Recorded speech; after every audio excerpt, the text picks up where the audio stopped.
of alone. So, who keeps writing messages on my mirror?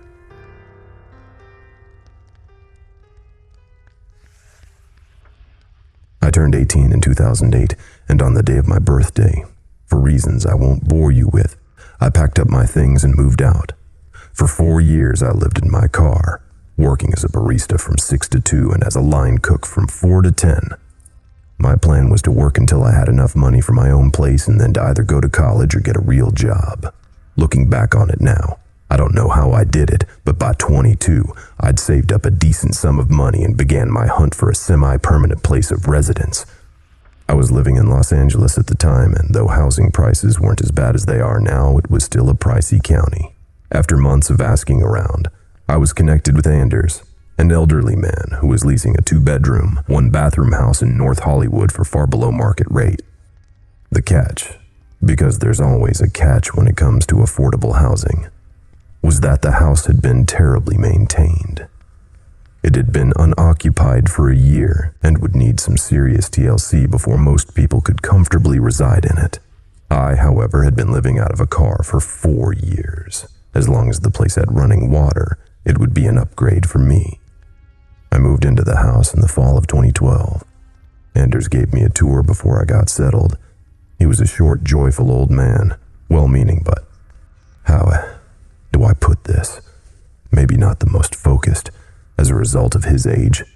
At one point during the tour, he showed me the bathroom, then the master bedroom, then the bathroom again, then the master bedroom again. He was about to walk into the bathroom for a 3rd time before I gently guided him down the hall. The house itself was livable but weathered. Dim lighting from outdated fixtures cast long shadows over peeling wallpaper.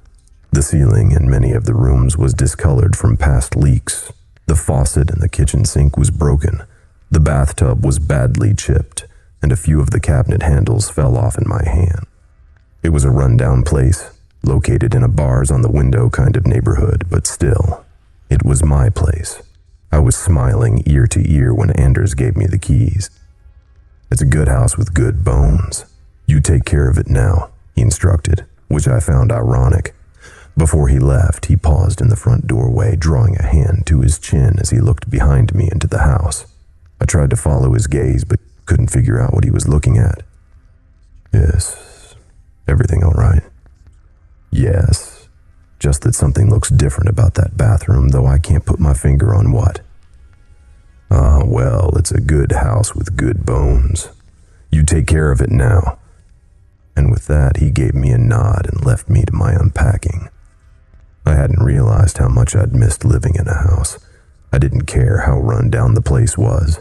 Just having an accessible bathroom and a full-size mattress to sleep on made me feel like a king. After I'd spent a few days cleaning the place up, I invited my sister and her fiancé over for dinner. I'm sure it sounds stupid, but my newly acquired ability to host company made me proud. In no time at all, I'd comfortably settled into my new home. That evening, after saying goodbye to my guests, I took a shower. The bathroom lacked a traditional, above-the-sink mirror. Instead, it had a wide, full-length mirror mounted on the wall to the left of the vanity. When I exited the shower and stepped up to the glass, raising a hand to wipe away the fog, I noticed something odd. In the condensation, right at my eye level, was the word "hi." I didn't know what to make of it. Somehow, the letter seemed intentional. It was hard to pass off as simply the way the steam had settled. My sister had been in the bathroom just before she left. Maybe she had written the word on the mirror with her fingertip, and the steam had only made the letters visible after my shower. I almost texted her about it, but the message seemed ridiculous when I typed it out. Paranoid, even. I wiped the mirror down and turned in for the night, and soon I forgot about it entirely. The following week, I received a promotion at one of my jobs, and while I was grateful for the additional income, my new position meant longer days. Additionally, I realized that a few of the house repairs were beyond my ability, and so I started outsourcing some work to contractors. It was annoying to only have the house to myself at night, but I didn't have another option with my busy schedule. Things were generally progressing smoothly, though every once in a while, in the middle of the night, I would be awakened by a sound that I couldn't quite place. When I next noticed writing on my mirror, I had been living at the house for a month. The second sighting occurred in much the same way as the first. I came back home after work and took a shower. When I pushed back the shower curtain, I looked at the glass and saw, written in the condensation, the words, "Staying long." Now I could pass 2 letters off as a coincidence, but 2 words, an entire question? That was no coincidence. Someone had been in my bathroom, and recently. I had contractors in and out of my house all the time, so one of them could have written the message, but why? I got dressed and put a hand on the bathroom doorknob, about to go back into my bedroom, when it occurred to me that whoever had written the message might still be around. I slowly cracked open the door, peering down the dark hallway in one direction, then the other. I listened very carefully, but heard nothing. I walked around my house, which didn't take long given its size, and looked for anything out of place. All of my doors were locked, all of my windows were shut, and none of my personal items had been disturbed. If someone had broken into my house, they were long gone by the time I looked around. That second message put me on edge for days. I triple-checked that my windows and doors were locked each night. I looked in every potential hiding spot, of which there were few in my little house, after I came home from work and before I went to sleep. And yet, though I was certain that my house was secure, I couldn't shake the sense that something was wrong. A month passed without incident. I'd almost started to feel at home in my new lodgings again until one Friday morning I awoke just past 3 a.m. I couldn't immediately tell what had woken me. Often the house settled at night, creaking and groaning in ways that made it sound alive. But in that moment, the house was silent. It was only after I turned my head to the side that I realized that my bedroom door, which I was certain I had shut, was wide open. I stared down the hallway, feeling as though I were gazing into a black hole. The darkness was abyssal. I kept waiting for my eyes to adjust, waiting for them to pick out the familiar shapes of my home, but they never did. I couldn't see a thing. So why did I feel like something could see me? Like there was something in the house with me, just feet beyond the threshold to my bedroom, watching, waiting. Somehow, I found the courage to rise from my bed and walk toward the door. When I made it to the handle, I grabbed it and slammed the door shut. I didn't investigate further, didn't so much as stick my head out into the hall for a closer look. My bedroom door didn't have a lock. None of the doors except the bathroom did, so I dragged my bookcase in front of the door. It was a small bookcase, and an intruder could probably ram the door open anyway if they wanted to, but not before the sound alerted me. When morning came and I had to leave the house for work, I genuinely considered exiting my house through the window. I was almost late by the time I worked up the nerve myself to look around my house before I left. As always, I found nothing amiss. After work, when I reluctantly returned home for the night, I ate a quick dinner and hopped in the shower. I remember standing in the tub for a long time, mulling over my predicament. I'd heard horror stories about people secretly living in other people's homes. Maybe I had become a victim of a frog without even knowing. But if that was the case, then where the hell were they? There was nowhere to hide in that tiny house. I'd torn the place apart multiple times by then, checking every cabinet and closet. The inside of the house couldn't be accessed from the crawl space, and the air vents were too small for a person to fit in. Suddenly, I heard a click so tiny that I'd almost missed it entirely. I tore back the shower curtain, gripping the shampoo bottle like I was about to bludgeon an intruder to death with it. As I'd come to expect, there was no one in the room.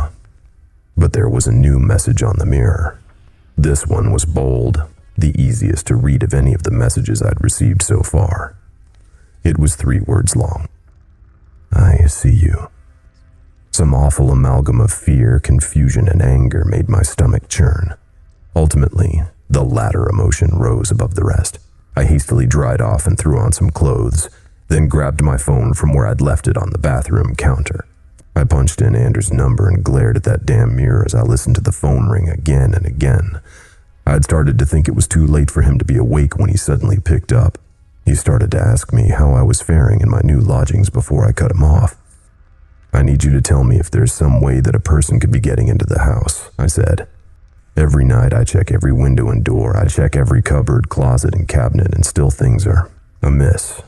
You need to let me know if there's some entry point that I'm not aware of. Anders didn't seem to entirely understand what I was asking. What? What's getting in? You let me know if you're having rat troubles. My last tenant before you had rat trouble sometimes. Yeah, sure. I've got rats. Besides the doors and the windows, how could they be getting in?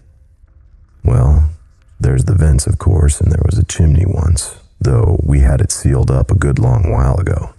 And there's also the crawl space, of course, though I'm sure you've already poked around down there. Though I knew the home had a crawl space, I'd never had much reason to investigate it. I was never able to find the entrance, even after ripping up all the carpeting in the house. Likely, hardwood had been installed over the access door, making it an unlikely point of entry for an intruder. How do I get down to the crawl space? Yes, you should give the crawl space a gander. I barely stopped myself from smashing the phone into the counter.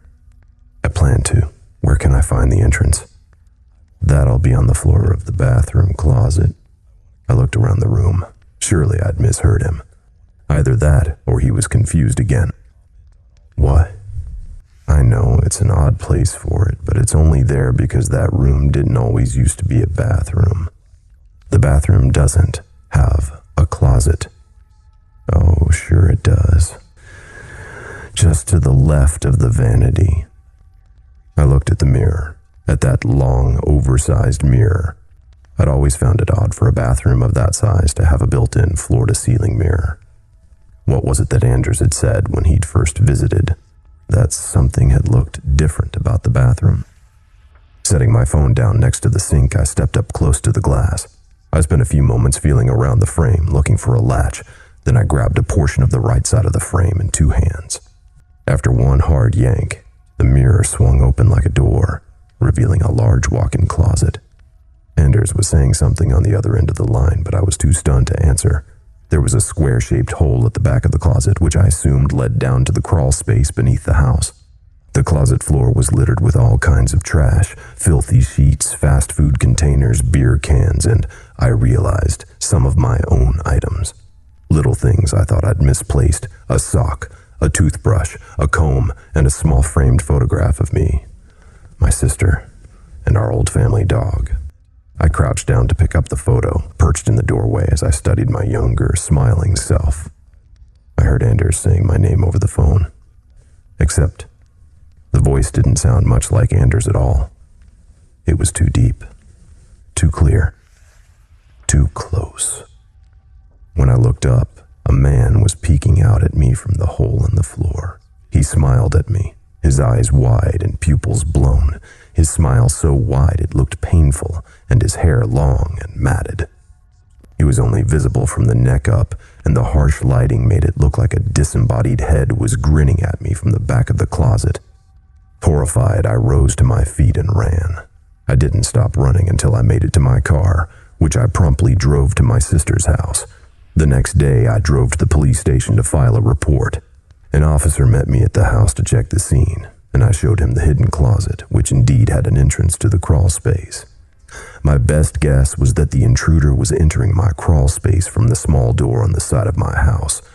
He'd likely been squatting in the house during the year in which it sat unoccupied, and when he saw it was being prepared for sale, he had disguised the closet door so as to keep a little room for himself. Why he decided to stay or why he was leaving me messages, I can't say. From his actions, and from what little I saw of him, I think it's safe to assume that he wasn't of sound mind. Unfortunately, the man was never found. For all I know, he's still in that same neighborhood. Hell, he might even be in the same house. I moved across the county afterwards and have lived in studio apartments ever since. The thought of living in a big house with all those rooms and corners and places to hide gives me the creeps. It's not just houses that the incident soured for me, but mirrors as well. These days, when I visit a friend or stay at a hotel, I always have to carefully inspect the bathroom mirrors, shining a light directly into their faces and tapping a finger against the glass. Because the worst detail of the whole ordeal was that, when revisiting the bathroom with the police officer, I stepped into the old closet, closed the door, and looked into the mirror. And Instead of my reflection, I saw the officer's face on the other side of the glass.